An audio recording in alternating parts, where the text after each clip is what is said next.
ముందు వరకు కేసీఆర్దే ఆధిపత్యం. కానీ ఒక్కసారి బీఆర్ఎస్ ఓటమి పాలవగానే పరిస్థితులన్నీ తారుమారయ్యాయి.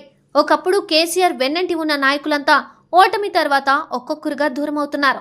ఆయన అపాయింట్మెంట్ కోసం ఎదురు చూసిన వారంతా ఆయననే ఎదిరించసాగారు. అంతేకాదు, కేసీఆర్తో పాటు కుటుంబ సభ్యులు అవినీతి ఆరోపణలు ఎదుర్కొంటున్నారు. ఆయన కూతురు కవిత అయితే గత 3 నెలలుగా జైల్లో ఉన్నారు. ఇలా అధికారాన్ని కోల్పోయి రాజకీయంగా బలహీనపడి తీవ్ర అవినీతి ఆరోపణలు ఎదుర్కొంటున్న కేసీఆర్ను అనారోగ్య సమస్యలు కూడా వెంటాడుతున్నాయి.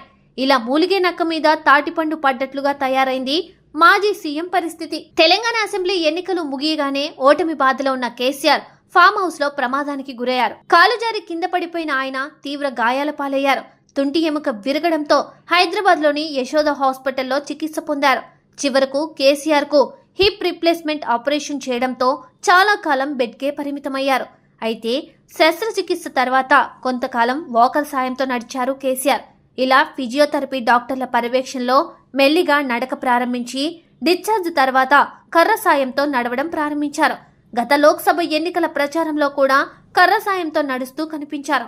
అయితే ప్రస్తుతం ఆయన పూర్తిగా కోలుకోవడంతో చేతికర్ర లేకుండానే నడుస్తున్నారు. కేసీఆర్ పరిస్థితి పూర్తిగా నార్మల్ అయ్యిందో లేదో తెలుసుకునేందుకు తాజాగా డాక్టర్లు డ్రైవింగ్ టెస్ట్ పెట్టారు. స్వయంగా వాహనం నడిపి చూడాలని, శస్త్రచికిత్స జరిగిన తుంటి భాగంతో ఇంకా ఏదైనా సమస్య ఉంటే వాహనం నడిపే సమయంలో బయటపడుతుంది.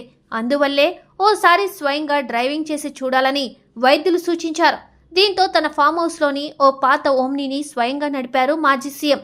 ఇలా కేసీఆర్ ఓమ్నీ నడుపుతున్న ఫోటోలు, వీడియోలు బయటికి వచ్చాయి. గతంలో తెలంగాణ ముఖ్యమంత్రిగా ఖరీదైన కార్లతో కూడిన కాన్వాయ్లో తిరిగిన కేసీఆర్ ను చూసిన తెలంగాణ ప్రజలు ఇప్పుడు ఓమ్నీ నడపడం కూడా చూస్తున్నారు. అయితే ఇలా కేసీఆర్ ఓమ్నీ నడపడాన్ని బీఆర్ఎస్ నాయకులు సింప్లిసిటీ అంటుంటే, ప్రత్యర్థి పార్టీల వారు మాత్రం కాలమే ప్రతి ఒక్కరికి తగిన గుణపాఠం చెబుతుందని అనడానికి ఇదే నిదర్శనం అంటున్నారు. ఖరీదైన కార్లున్నాయి, నడిపేందుకు డ్రైవర్లు ఉన్నారు. కానీ సామాన్యులు వాడే ఓమ్నీని స్వయంగా కేసీఆర్ నడపాల్సిన పరిస్థితి వచ్చింది.